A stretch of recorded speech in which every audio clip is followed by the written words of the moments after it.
I moved into this apartment 3 weeks ago when I got my new job downtown. It's an old and small building, one of those with just 4 floors and no elevator, but the rent fit perfectly into my tight budget. At first, everything seemed normal, apart from the noise of the wooden stairs that creaked with each step and the musty smell that I still couldn't figure out where it was coming from. The caretaker gave me the keys without much conversation, just saying that the apartment had been empty for a few months and that I was lucky to get such a well-located place for that price. Now I know I should have been suspicious when he avoided looking me in the eye and practically ran away after signing the contract. But at the time I was so relieved to have found a place that I didn't pay attention to those details. It was on the 3rd night that I noticed something strange for the first time. I was lying on the couch watching some series on my laptop when I noticed a difference in the light coming through the crack under the door. There's always that light in the hallway that stays on all night, but this time there was a dark part, as if someone was standing on the other side. My heart sank instantly. I live alone and it was already past midnight. I was frozen for a few seconds, trying to hear any noise of footsteps or breathing, but the silence was total. When I finally got up the courage to get up and look through the peephole, there was no one out there. I opened the door on impulse, thinking that perhaps it was a neighbor who had just entered the house, but the hallway was completely empty. The worst thing is that, even after closing the door, I still had that horrible feeling that someone was watching me. Over the next few days, I tried to convince myself that it was just my imagination, maybe tiredness from the move or the stress of the new job. But every night, always around the same time, that shadow would appear under the door again. Sometimes it would stay there for a few minutes, other times for almost an hour. I started to have trouble sleeping. I spent hours lying there staring at the crack in the door, waiting to see that darkness appear. I even put a towel underneath to block the view, but that only made everything worse. The anxiety of not knowing if the shadow was there or not was even worse. I even installed one of those cheap security cameras I bought online, but every time the shadow appeared, the image became strangely blurry or interfering. The situation began to affect my life completely. At work, I could barely concentrate, always thinking about what awaited me at home that night. I started taking medication to sleep, but I still woke up several times during the night, always with that suffocating feeling that there was someone inside the apartment. The worst part is that I started to notice other strange things. Objects that changed places during the night, the sound of footsteps around the house when I was alone, and sometimes I even thought I saw something moving out of the corner of my eye. I thought about talking to the janitor, but whenever I tried to bring up the subject, he would find a way to escape or pretend that he had something urgent to do. It was then that I met Mary, my neighbor on the 4th floor, and discovered that I wasn't going crazy. I met Mary by chance, when she stopped me on the stairs one late afternoon. She was a lady in her 60s, with a tired look that caught my attention immediately. "You're the new resident of 302, aren't you?" she asked, and before I could answer properly, she added, "Have you seen the shadow?" I felt my blood run cold. We talked right there, sitting on the steps, and she told me that she had lived in my apartment for almost a year before moving upstairs. According to her, everything started exactly as it was happening to me. First the shadow under the door, then the noises, things out of place. Mary spoke quietly, always looking around as if she were afraid someone would hear us, and her hands shook as she held the shopping bag. It was when she started telling me about the nights she woke up feeling like someone was in the room that I really started to panic. He said he saw a dark figure standing at the foot of the bed, but when he turned on the light, there was nothing there. At first she just watched, Mary whispered, but then she started getting closer. He said that on the last night before moving, he woke up with the feeling of something cold touching his face. When he opened his eyes, he swore he saw a distorted face inches from his own, but it was so dark he could barely make out the features. It was at that time that he decided to leave the apartment, even though he had to pay a fine under the contract. "You need to get out of there," she warned me with an urgency in her voice that gave me goosebumps. "This thing, whatever it is, isn't going away. It just gets stronger." That night, after my conversation with Mary, I could barely get into the apartment. I stood at the door for about 15 minutes, the key shaking in my hand, thinking about everything she had told me. When I finally got inside, it felt different, like the air was heavier, colder. I tried to act normally, do my usual routine, but I couldn't get the image of that dark face she described out of my head. I turned the TV on really loud to try to disguise the oppressive silence in the apartment, but I could still hear pops and creaks coming from the corners of the room. It was after 11 p.m. when I decided to take a shower to try and relax. That's when something happened that I'll never forget. While I was in the shower, I clearly heard the sound of the bathroom door opening, even though I was absolutely sure it had locked. With my heart almost coming out of my mouth, I stood frozen underwater, trying to convince myself that it was just my imagination. But then I felt it, that unmistakable presence of someone, or something, standing on the other side of the shower curtain. The temperature in the bathroom suddenly dropped, to the point where I could see my own breath in the air. Through the translucent plastic of the curtain, I began to make out a tall, dark shape that seemed to move slightly, as if it were breathing. I couldn't scream. I couldn't move. It was as if my entire body was frozen with fear. The only thing he could do was watch, horrified, as an elongated black hand began to reach toward the curtain. That's when the bathroom lights started blinking frantically, and on impulse, I closed my eyes tightly. When I finally found the courage to open my eyes again, a few seconds later, the presence was gone. The lights had stopped blinking and the temperature was normal, as if nothing had happened. I got out of the shower shaking, wrapped myself in a towel and ran to the bedroom, locking the door behind me. I tried calling some friends, but it was too late and no one answered. I ended up calling Mary. I had gotten her number earlier, and she agreed to let me spend the night at her apartment. As I was taking some clothes out of my backpack, I heard heavy footsteps coming from the room, as if something was walking from one side to the other, impatiently. The walk to the door had never seemed so long, and I could have sworn that as I was leaving, out of the corner of my eye I saw a dark figure standing in the kitchen hallway. I spent the night on Mary's couch, listening to more stories about the apartment. According to her, other residents also had similar experiences, but no one spoke openly about it. Apparently, the caretaker knew everything, but refused to comment on the matter, perhaps for fear of no longer being able to rent the place. Mary told me that she researched the history of the building and discovered that it was built on the site of an old house that caught fire in the 1970s, killing an entire family. But what scared me the most was when she said that even though she lived on another floor now, she would sometimes still see that same shadow pass under her door, as if it were looking for her. The next morning, I returned to the apartment determined to pack my bags and leave as quickly as possible. But when I walked in, I noticed something was different. The air was so thick I could barely breathe, and there was a strong burning smell that I had never smelled before. All the internal doors were open, even though I was sure I had closed them the night before. And the worst part, on the walls of the room, there were dark marks that looked like huge, elongated fingerprints, as if something had dragged its fingers along the entire length of the wall. It was as if the thing was furious that I had been out all night. I started throwing my things in a suitcase, without even bothering to fold anything, while I heard sounds of objects being dropped in other rooms. I managed to leave the apartment that same morning, leaving several belongings behind and not even caring about the loss of the contract. This happened 2 weeks ago, and since then I have been temporarily living at a friend's house. But even here, I sometimes wake up in the middle of the night with that same feeling of being watched. Just yesterday, I thought I saw a familiar shadow pass under the door of the room where I was sleeping. I try to convince myself that it's just my mind playing tricks, trauma from what I've been through. But deep down I know it's not. Mary sent me a message a few days ago saying that she had moved permanently to her daughter's house.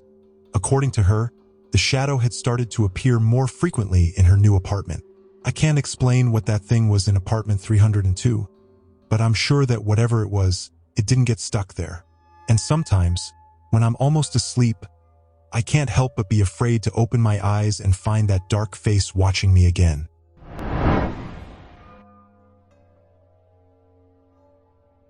I still can't believe I'm finally working up the courage to share this here. It's been almost 8 months since I moved out of that place, and yet I still have nightmares about that damn hallway. I needed to gather a lot of strength to be able to put all of this into words, because whenever I start to remember, my entire body freezes and I feel that same chill down my spine that I felt every time I had to pass by there. I know a lot of people won't believe it. I wouldn't believe it either if someone told me something like this before it happened to me. But I need to share this story, even if it's to warn other people or just to try to understand if anyone else has gone through something similar. At the beginning of last year, when I got a place at the University of Colorado, I had to quickly move to the city and ended up renting a room in a shared house in an old neighborhood. It was what I could afford on my tight budget. The house was much bigger than I expected, with 3 floors and several rooms. Mine was on the top floor at the end of a long, somewhat dark corridor that had about 5 doors on each side, most of them empty rooms that the owner hadn't rented out in years. Apart from me, there were only 3 other people living in the entire house. Luke on the first floor and Bella and Ryan, who shared a room on the second. I didn't mind being alone up there. In fact, I preferred to have more privacy. The only thing that bothered me from day one was that huge old mirror that was at the very end of the hallway, right in front of my bedroom door. It was one of those full-length mirrors, with a dark wood frame that went from the floor to almost the ceiling. The owner said it had been there for decades and was part of the home's original decor, so it couldn't be removed. At the time, I didn't think much of it, but now I know I should have trusted the strange feeling I had when I saw it for the first time. The first really strange thing I noticed was about 2 weeks after moving in. I was coming back from college late, around 11 p.m., and when I walked into the hallway, I noticed something different in the reflection. Normally, I always avoided looking directly in the mirror when I passed by. I think everyone has this habit of avoiding mirrors at night, right? But that night, for some reason, my eyes were automatically drawn to him. And that's when I realized, even when I looked away from the floor or the walls, my reflection continued to stare at me. At first I thought it was just me, tired from spending the whole day at college. I even rubbed my eyes a few times, but every time I looked in the mirror again, there was my reflection, watching me with an intensity that gave me chills. I tried to talk about it with my housemates the next day over breakfast. Bella laughed and said that I was watching too many horror movies. Ryan didn't pay attention and continued looking at his cell phone, and Luke just shrugged, saying that the house was really old and sometimes we saw strange things because of the shadows and bad lighting. I decided to accept this explanation at the time. After all, it made sense. It was an old hallway with those yellowish light bulbs that flickered sometimes, and the windows at the end of the hallway created weird shadows depending on the time of day. But even though I tried to convince myself of this, I started to notice that I was increasingly uncomfortable when I had to pass by, especially at night. I developed the habit of practically running down the hallway, always looking at the floor, just so I didn't have to see that mirror. It worked for a few weeks until the night that changed everything. It was a Tuesday and I had spent the whole afternoon studying in the library. I got home around 8 p.m., exhausted and with a pile of work to do. When I entered the hallway, I made my usual run to my room, but something stopped me halfway. It was like someone called me, you know? That feeling that someone is watching you and you need to look. When I turned to the mirror, I felt my blood run cold. My reflection was smiling. It wasn't a normal smile.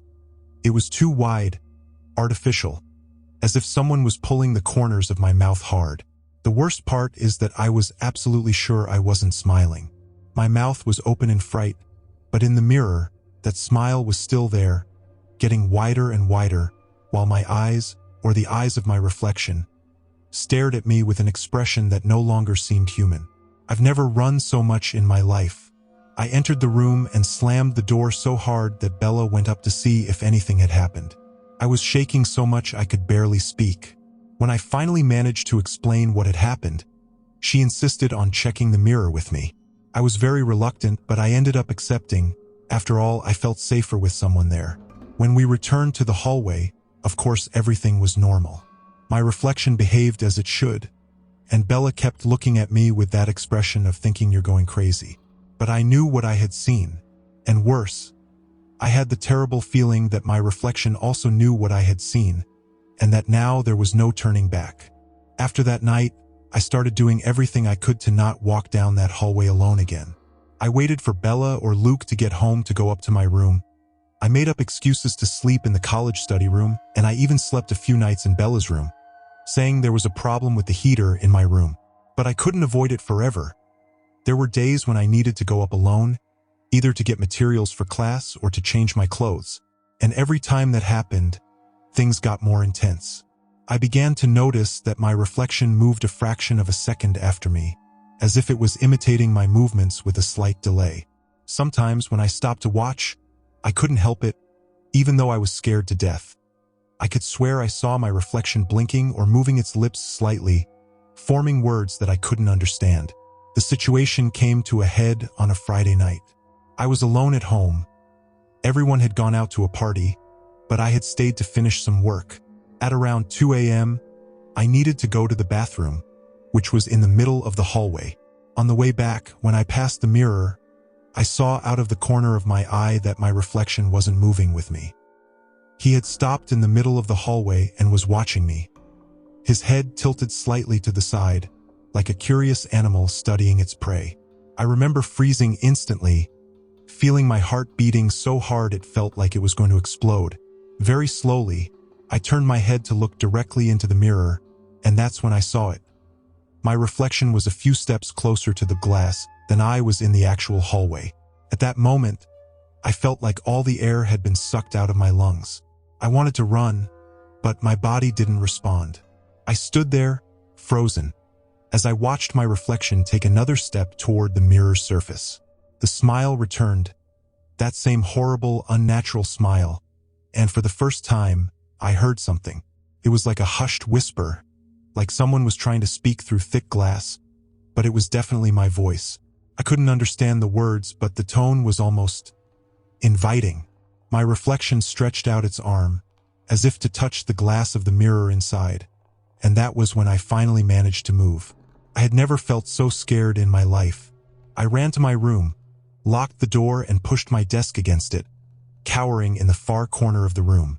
I spent the rest of the morning there, shaking and crying with all the lights on. With every noise I heard outside, my heart raced. The worst thing was that, even from my room, I could feel the presence of that mirror, as if it were calling me.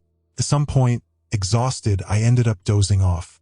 When I woke up, it was daylight and the others were returning from the party. I didn't say anything to anyone. I had already realized it was useless. That same day, I packed my things and said I needed to go back to my parents' house for family reasons. I left there without even looking in the mirror one last time. I took the first bus I could and never went back. The scariest thing is that, even after all this time, I still can't look at mirrors the same way. Whenever I pass a large mirror, especially in hallways, I feel that same chill down my spine. Sometimes I wake up in the middle of the night feeling like I'm being watched, and I need to cover the mirror in my room with a sheet to get back to sleep. Last week, I was at the mall and I passed by a decoration store that had a mirror similar to that. I swear for a second I saw that same creepy smile reflected in the glass. I ran out of there and almost threw up in the bathroom. People must have thought I was crazy, but I don't care about that anymore. Only those who have been through something like this know what it's like. I never found out the story of that mirror or why it happened to me. I researched the house, tried to talk to previous residents, but no one had ever noticed anything strange, or at least no one admitted to having noticed. Sometimes I catch myself wondering if that reflection is still there, waiting for the next person to rent my old room. I have nightmares where I go back to that hallway and find my reflection on the other side of the mirror, still smiling, still waiting. And the worst thing is the doubt that won't leave me alone. Was it really just a reflex? Or was there something there using my own image to try to, I don't know, reach me? Honestly, I don't think I'll ever know. And maybe it's better that way. I never thought I would need to share this with anyone, but after what happened yesterday at the school where I teach, I can't stop shaking just thinking about it. I've been a high school chemistry teacher for 8 years and I've always stayed up late correcting papers and exams, since at home I end up getting distracted by other things. School was always a peaceful environment for me, even after everyone left. In fact, I actually liked that silence, it helped me focus. But after yesterday, I can't look at that building the same way anymore. I've heard several stories from students about the abandoned third floor, but I always thought it was just talk from teenagers trying to scare others. Every start of the year is the same thing, veterans challenge newcomers to get up there. I'm tired of scolding and warning that it's dangerous, but that's how teenagers are, right? It was around 6:30 p.m. when I started listening. I was concentrating on correcting my second-year exams when I heard someone calling me very softly, as if it were a distant whisper coming from upstairs. At first I thought it was just me. After all, the building is old and always makes strange noises. I continued correcting, but after a few minutes I heard it again, this time a little louder, "Professor Anna." My blood ran cold instantly. I looked around the staff room, but I was completely alone. The sound was so clear that it couldn't be imagined. I thought it might be a student trying to prank me. It wouldn't be the first time they'd tried something like that. I decided to ignore it, but the calls started to become more frequent and clearer, as if the voice was getting closer. I tried to convince myself that it was just tiredness. After all, I had been correcting those tests for hours. But when I heard heavy footsteps in the upstairs hallway, my entire body froze. There were slow, shuffling steps, as if someone was moving with difficulty. The worst thing is that they seemed to follow exactly the path to the stairs that led to the second floor, where I was. My heart raced and my hands started shaking so much that I dropped the red pen I was using. I couldn't move. It felt like I was nailed to the chair. The calls continued, now more urgent, almost like a lament. "Professor Anna, please." The voice didn't belong to any student I knew. There was something strange about it, something that didn't sound natural. When I finally managed to react, I started to gather my things as quickly as possible, knocking several pieces of evidence onto the floor. I didn't care about organizing them, I just wanted to get out of there. It was then that the lights in the staff room began to flicker, and that annoying noise from the fluorescent lamps filled the room. The air became heavy. It seemed as if the temperature had suddenly dropped by 10 degrees. I could see my own breath coming out in mist. The footsteps above stopped, but then I heard a dull thud, as if something heavy had fallen. At that moment, all my instincts were screaming at me to run away, but something told me that I needed to check if there wasn't someone really in need of help. With my cell phone in my hand, ready to call the police if I needed to, I left the teacher's room. The second-floor hallway was dark, lit only by the dim light coming from the windows. My legs were shaking so much that I could barely walk.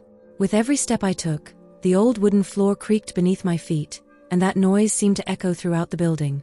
I kept hearing my name being called, but now the voice seemed weaker, almost a moan of pain. When I got close to the stairs that led to the third floor, I smelled a strong musty smell mixed with something metallic that made me feel anxious. The access door was ajar, even though I was absolutely certain that the director always kept it locked. I pointed my cell phone flashlight up and saw that the stairs were covered in a thin layer of dust, except for some recent footsteps. That's when I heard a muffled scream coming from above that made me jump back. It was no longer that voice calling my name, it was a scream of pure despair. My first impulse was to run, but then I recognized the voice. It was James, the janitor who has worked at the school longer than me. Climbing those stairs was the hardest thing I've ever done in my life. Each step seemed to take me deeper into an unusual darkness, as if the light from my flashlight was being swallowed. The air grew thicker as I climbed, and that metallic smell only got worse. When I reached the top step, I saw James lying on the floor in the hallway, twitching and muttering something I couldn't understand. I ran to him in a panic, my hands shaking so much I almost dropped my phone. James was freezing and sweating profusely, his eyes rolled back and his mouth moved non-stop, repeating my name between incomprehensible moans. I tried to get him to get up, but he was completely out of it, grabbing my arm so hard that it left marks. That's when I noticed something that took my breath away. Around him, the dust on the ground formed a perfect circle, as if something had revolved around him. And on the walls, my God, on the walls there were scratch marks that ran from the floor to the ceiling, dozens of them, some so deep that they had left splinters of wood scattered across the floor. The worst part is that they looked fresh, as if they had just been made. I managed to grab my cell phone and call 911 with my hands shaking. While I waited, I kept trying to get James to react, but he just babbled nonsense and struggled when I tried to touch him. At one point he grabbed my shirt tightly and managed to say something more clearly. "They wanted you, they still do." After that, he completely passed out. It was the longest 15 minutes of my life until the ambulance arrived. The whole time I felt like something was watching us from the shadows of the hallway, but every time I shined the flashlight, there was nothing there. Just that abnormal darkness that seemed to pulse, as if it were alive. The 911 people arrived along with the police, as I had said that I found the janitor unconscious in a restricted area of the school. As they attended to James, the officers asked me several questions, but I could barely answer them properly. My mouth was dry and my head was spinning.